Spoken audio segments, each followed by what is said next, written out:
Welcome back to our build series on the MiniArt 1/35th scale SDKFZ 234/2 Puma. In this chapter, we delve into one of the most critical and intricate stages of this build, the engine assembly. The engine is the heart of the Puma, and assembling it with precision is key to bringing this armored car to life. We'll guide you through each step, ensuring that every detail is accounted for, from the alignment of the components to the careful painting and weathering that will make it look authentic. But that's not all. We'll also tackle the assembly of the multi-part tires and wheels. These are not your average model kit wheels.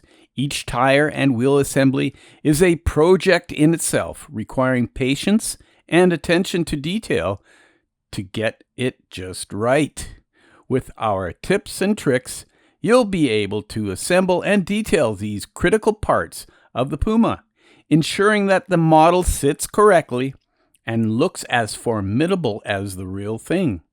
So grab your tools and paints. Let's get started on building the heart and the wheels of this iconic vehicle. All right, so M24.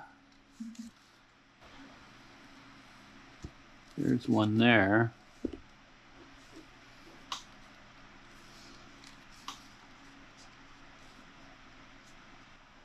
Oh, I gotta sign that off.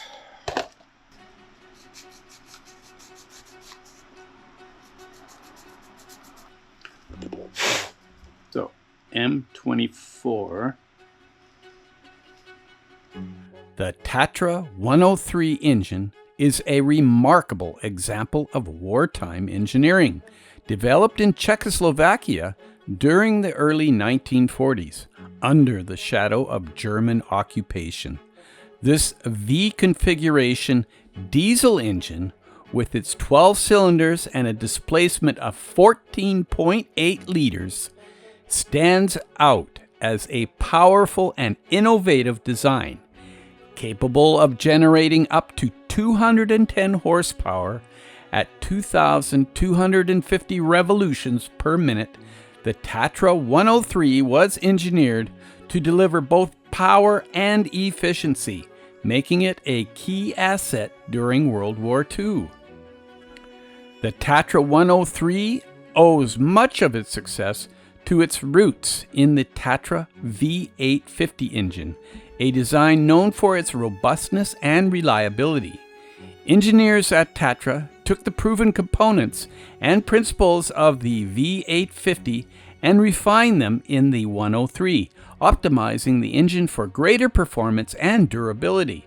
This engineering feat was achieved despite the challenging conditions of the time, showcasing the resilience and ingenuity of Czechoslovakian engineers. One of the most impressive aspects of the Tatra 103's design was its balance of power and mechanical reliability. The V configuration allowed for a compact and efficient design, reducing overall vehicle weight while still delivering ample torque for demanding terrain. All right. It gets confusing when you take the parts off the tree and you don't know what the frickin' number is anymore.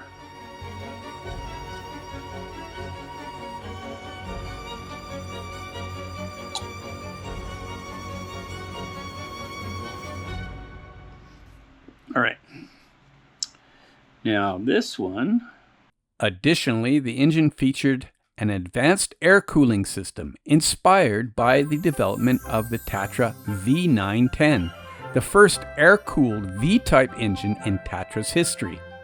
This system was crucial for maintaining performance in the extreme conditions of the battlefield. The Tatra 103 engine found its most notable application in the SDKFZ 234/2 Puma armored car. This vehicle, known for its speed and agility, could reach up to 90 kilometers per hour. thanks to the Tatra 103. The combination of the engine's power and the Puma's design made it one of the fastest and most maneuverable armored cars of its time, giving it a significant advantage in reconnaissance and rapid assault missions. In the end, the Tatra 103 is not just an engine, it's a symbol of skill and determination of its creators. Despite the challenges of war and occupation, the engineers at Tatra were able to produce an engine that would leave a lasting impact on military vehicle design and automotive history.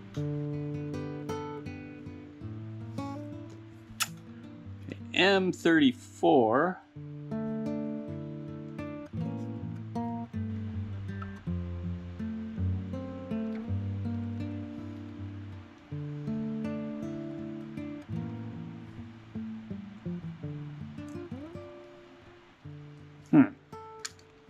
You can see which way the ovals are going. Then again, they're both like that.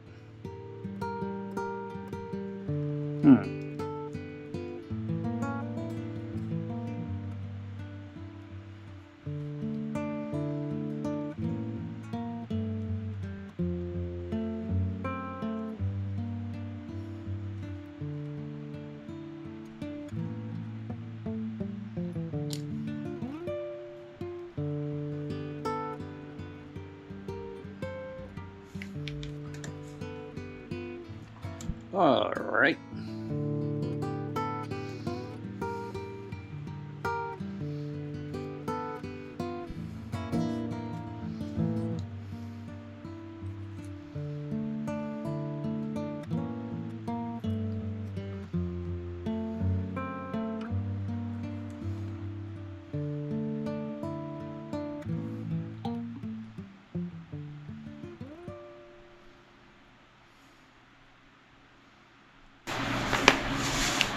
All right, so we're going to put these together like that.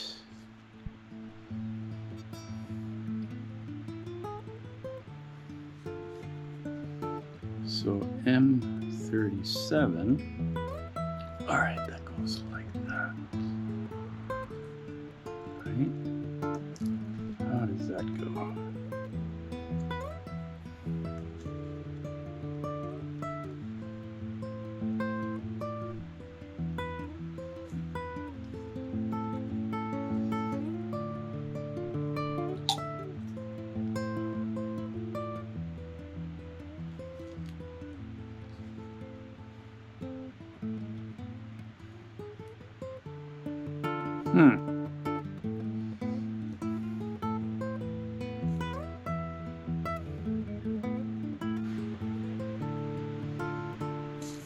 Okay, that's got to go that way.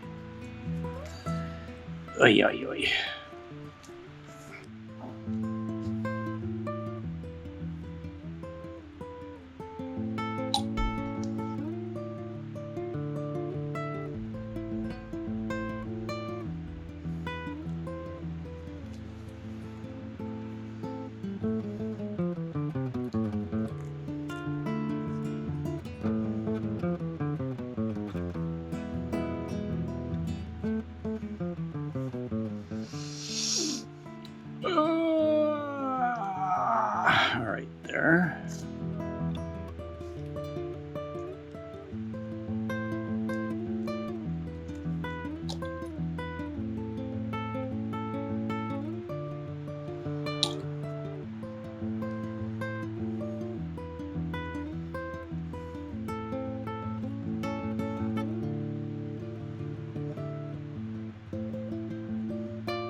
Ole mole.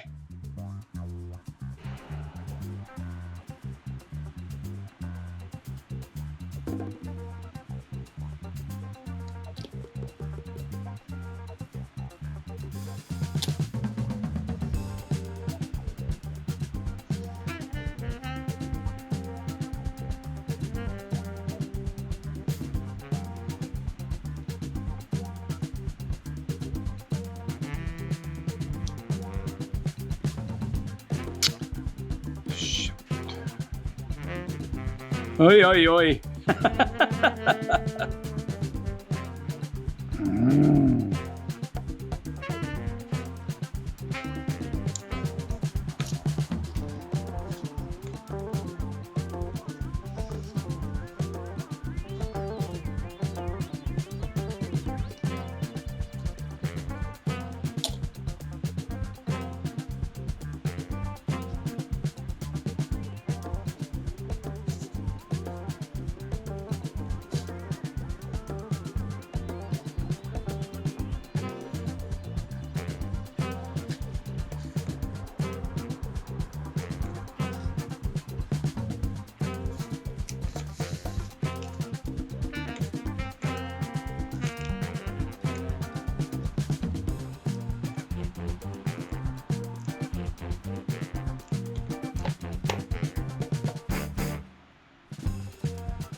That goes.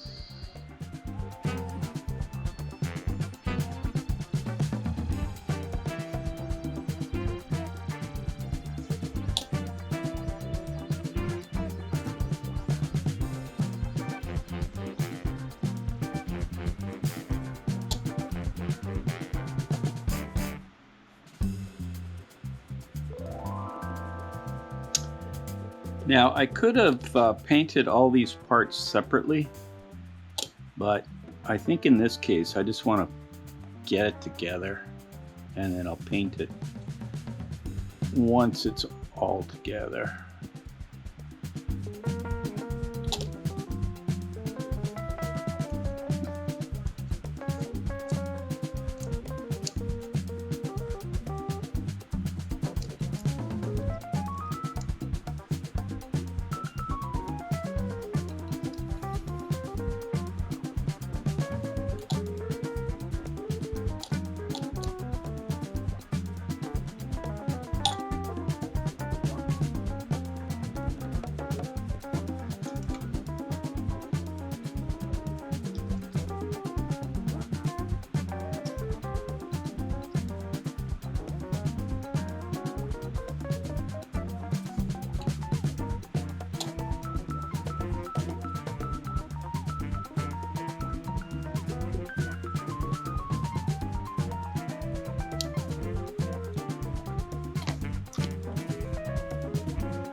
Shiza.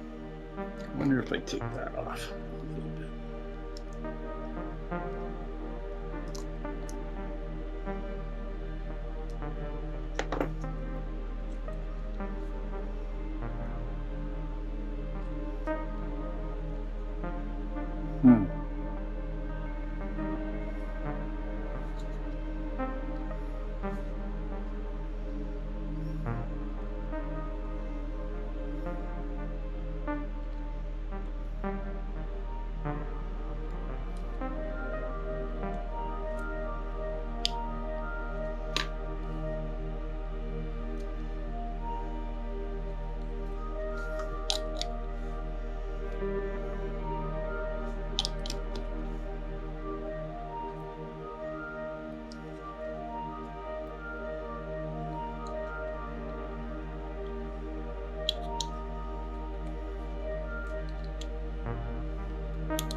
Knock it off.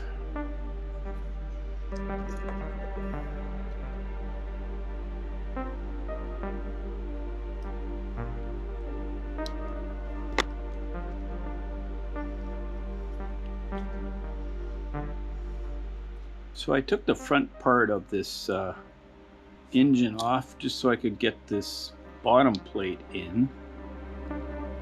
And yeah, a bit of a tricky fit.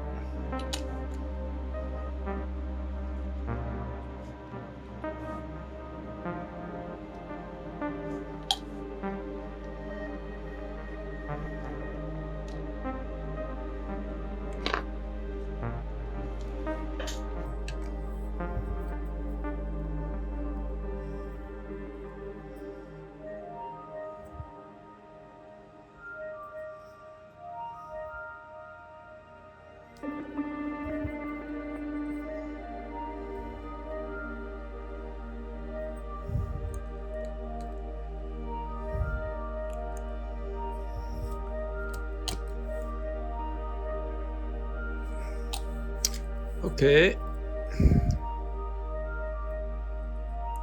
so I got this pretty much in place now. So that goes there.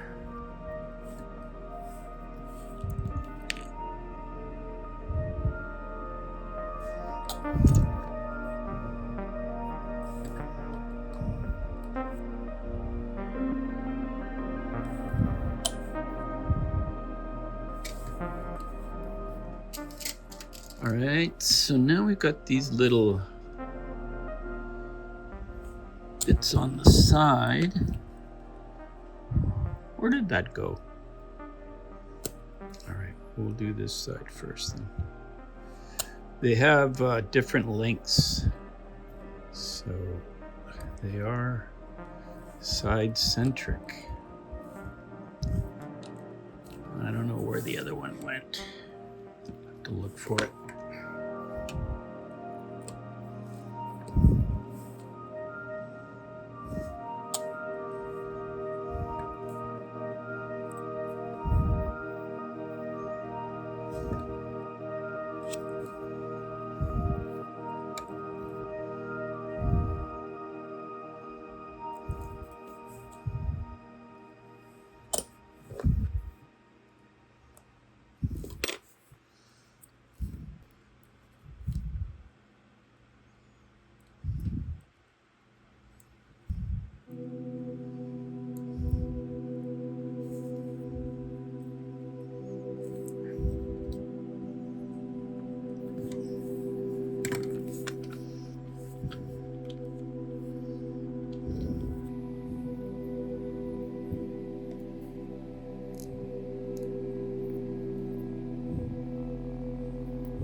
All right, well, we've got all these wheels to do.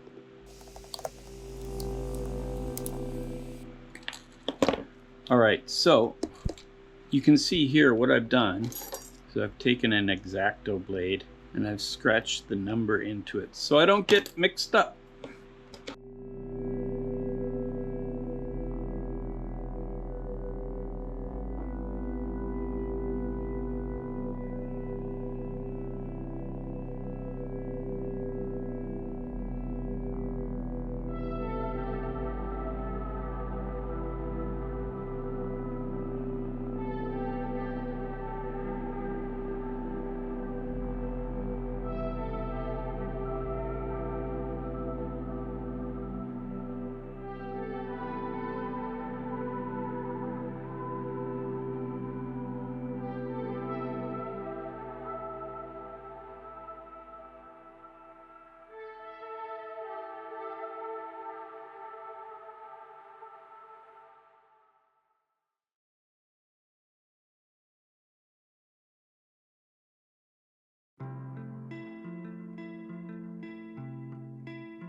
Well, that shows how much is actually going to show.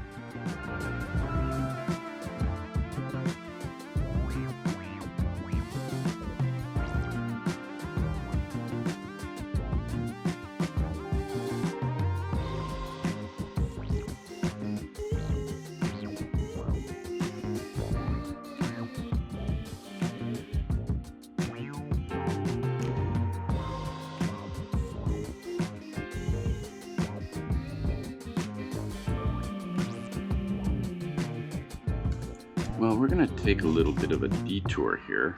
Take a look at how they do the wheels. As usual with MiniArt, it comes with several pieces. Now, my understanding of why they do this is the best way to preserve the tread pattern.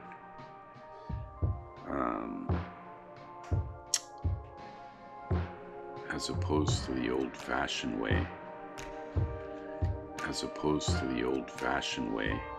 Anyway, let's stick it together. This is just going to be the spare wheel, and it's made up of 5 pieces.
I think the holes are a little bit small. So you might have to drill them out a little bit.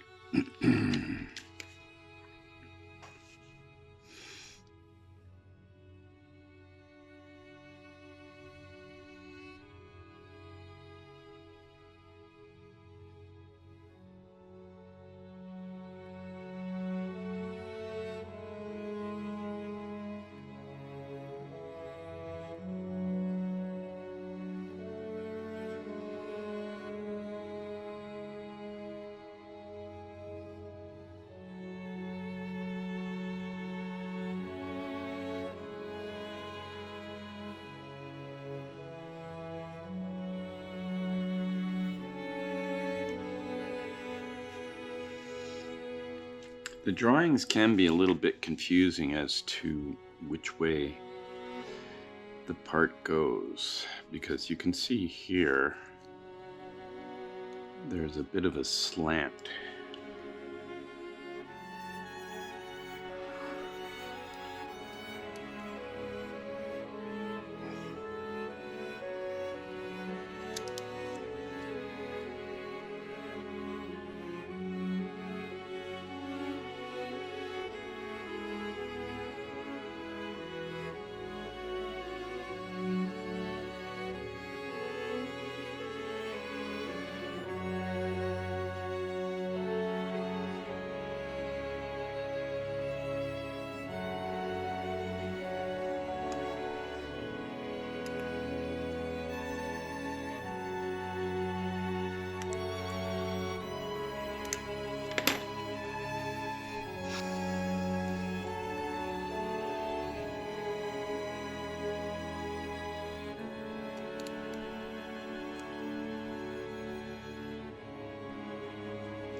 So these look really good, but the thing is you might have to just do a little drilling of the holes so that everything fits easier.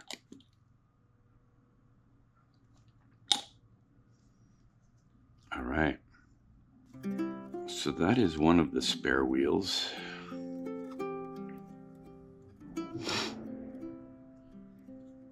Even here, you could do some drilling if you wanted to authenticate this, because there's no bolts there, right? So it would be an empty space, be the hole in the donut.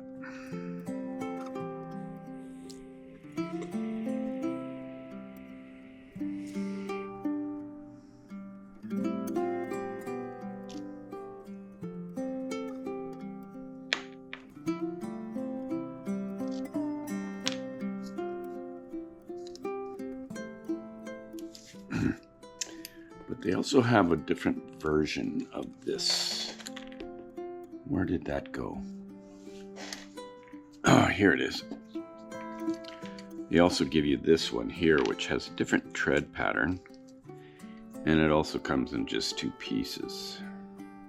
So there's a little slot right there that fits into that. Well, let me say that again. There's the slot, and then there's a little pin, I guess, or outcropping, and that goes together quite easily.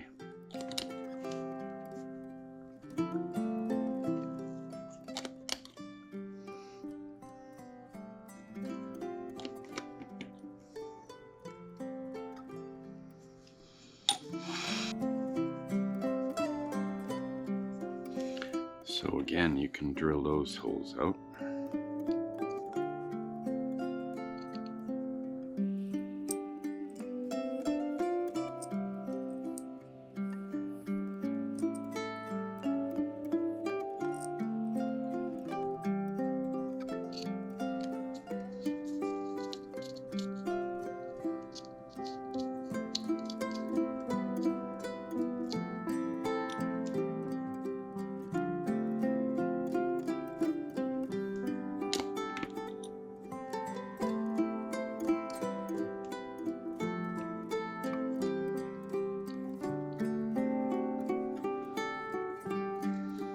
Maybe I should have used a smaller drill bit. While we're on the subject of the wheels, take a look at these ones I got a long time ago.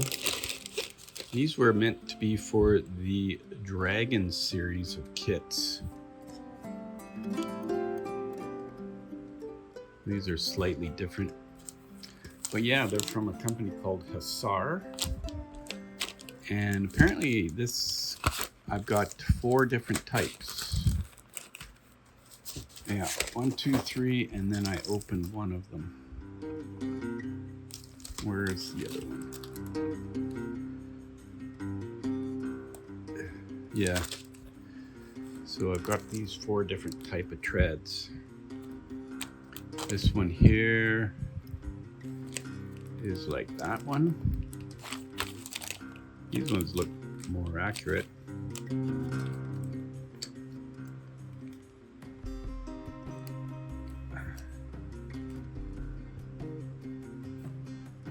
I don't know.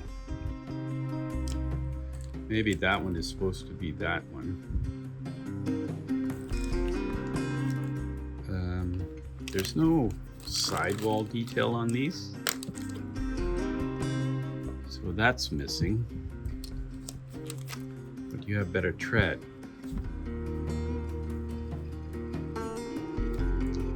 These are thinner too.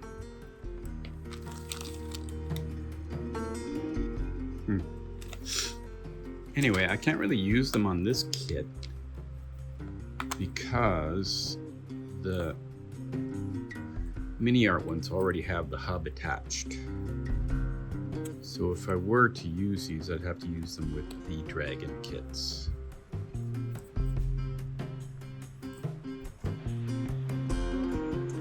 Alright, well, we're gonna have to take these out just to open these holes, just to make it a little bit easier. Because while it does pretty much work, let's see.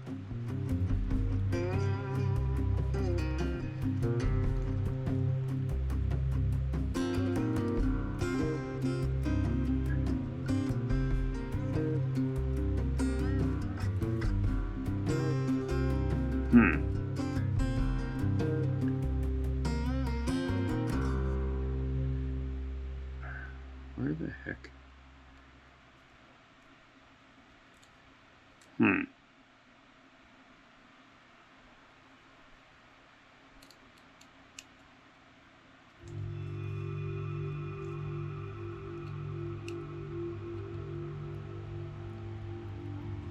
Yeah, I'm just going to open that up a bit.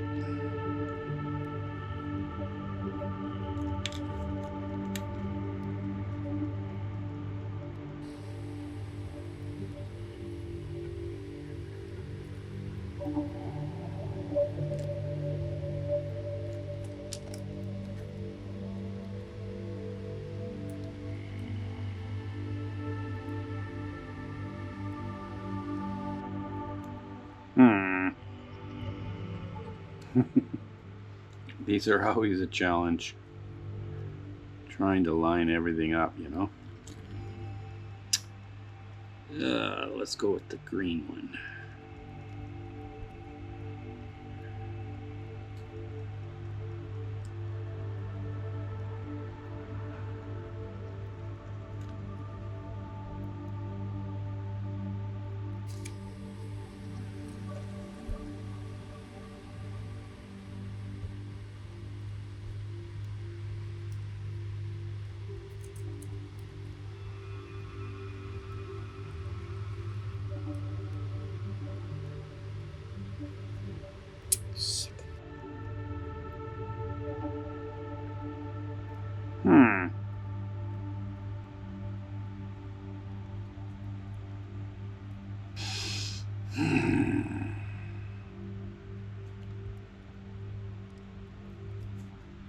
Alright, well, I guess I was using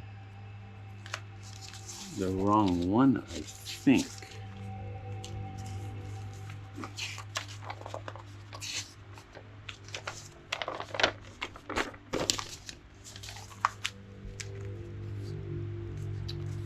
we got that one.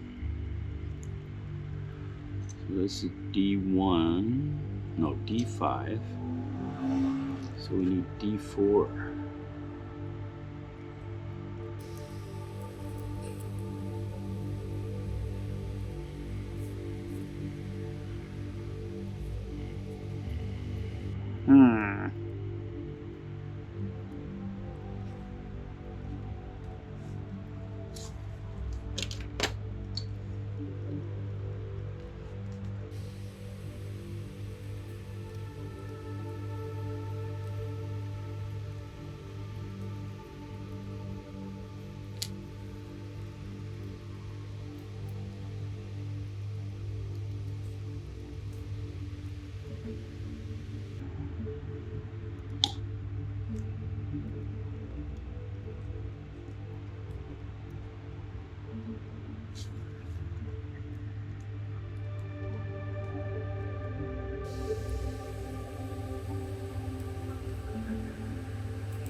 Shit.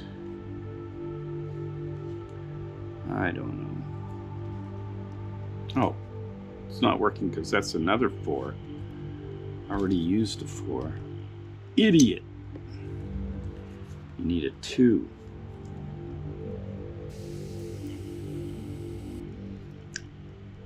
Yeah, look, it almost fits. But I think it's better to drill these out.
So, don't forget to put DA1 in or you'll be hooped.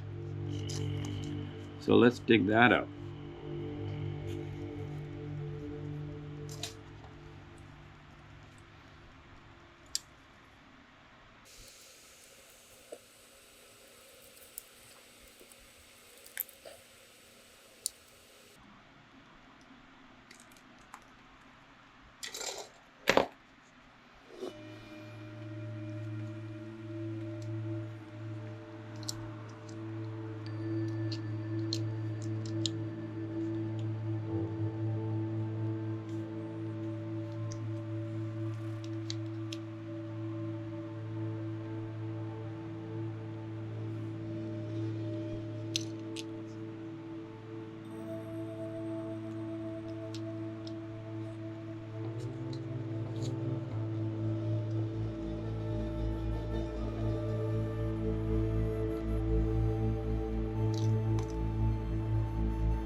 All right, I'm going to try doing this without drilling.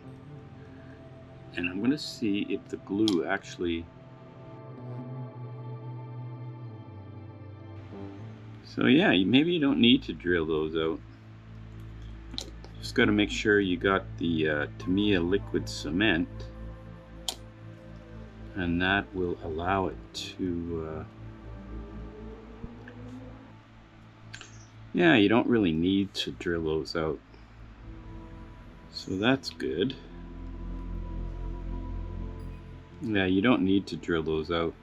Just make sure you have enough glue to melt the plastic. That's the one thing about MiniArt plastic, is it does melt. Okay. All right, we're getting to the end of this ordeal.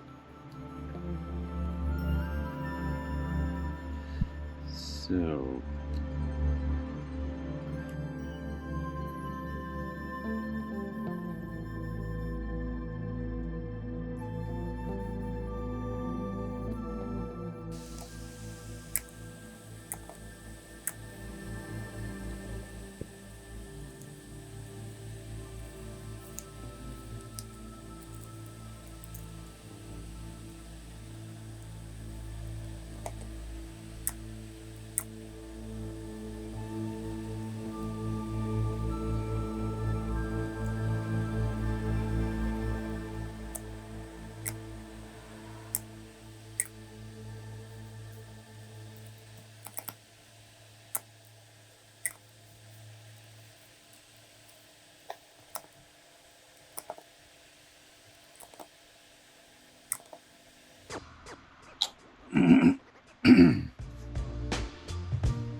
all right.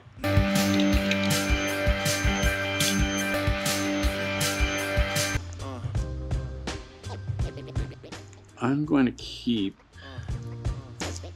I think I've got to...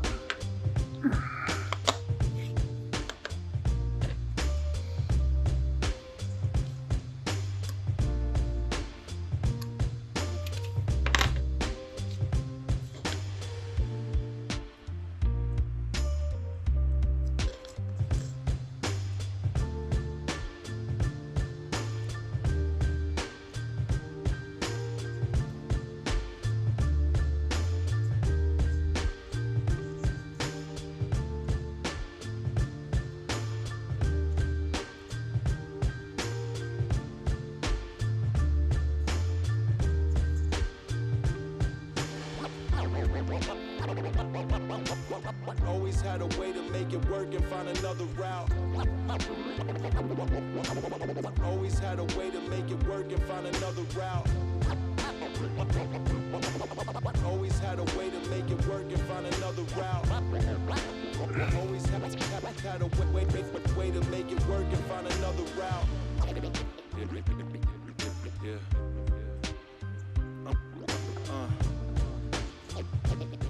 So,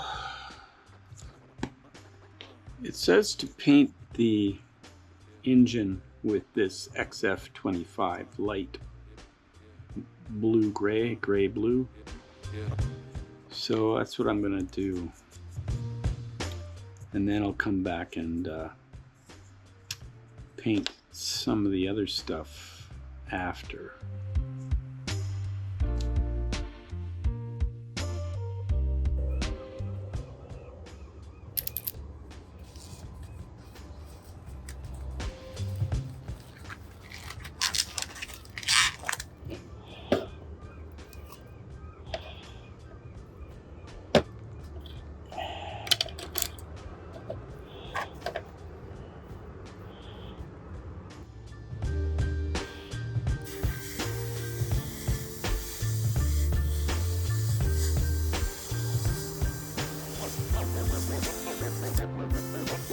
Always had a way to make it work and find another route. Always had a way to make it work and find another route. Always had a way to make it work and find another route. Always had a way to make it work and find another route.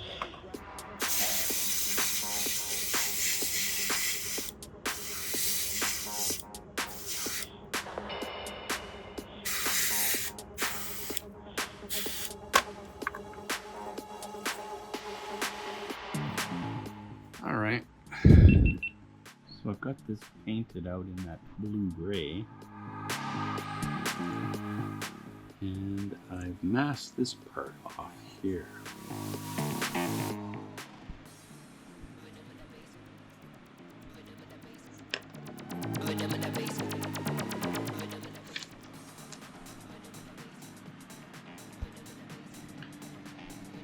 All right.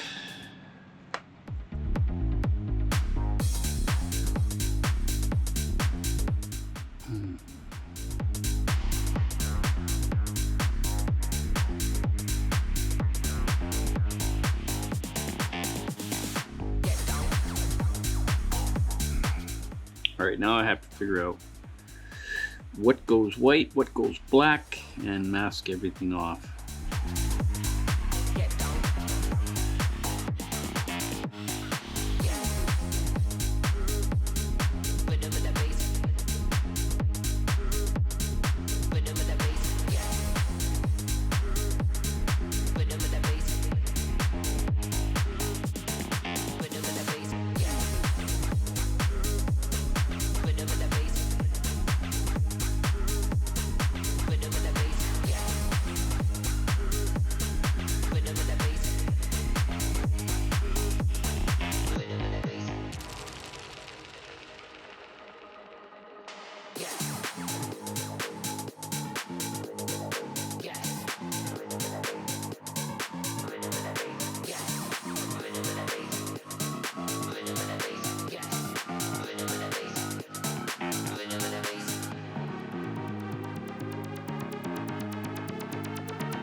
With the engine now assembled and the wheels and tires in place, we've made significant progress in bringing our MiniArt 1/35th scale SD KFZ 234/2 Puma to life. However, this is just the beginning. There's still much more to be done. The engine may be built, but it has yet to be fully integrated into the vehicle, and the wheels, while assembled, are just the first step in perfecting the Puma's stance. As we move forward, there are many more intricate details and challenges ahead. The coming steps will see us continue to refine and build upon the foundation we've laid here, ensuring every part of this iconic vehicle is meticulously crafted. So, while we've accomplished a lot in this chapter, our journey is far from over. Stay tuned as we dive into the next phases of this exciting build, where even more detail, more precision, and creativity will be required. Thanks for following along, and get ready for the next steps in our Puma adventure. In the meantime, and in between time, that's another edition of Jet Scale Models. Y'all come back now, you hear?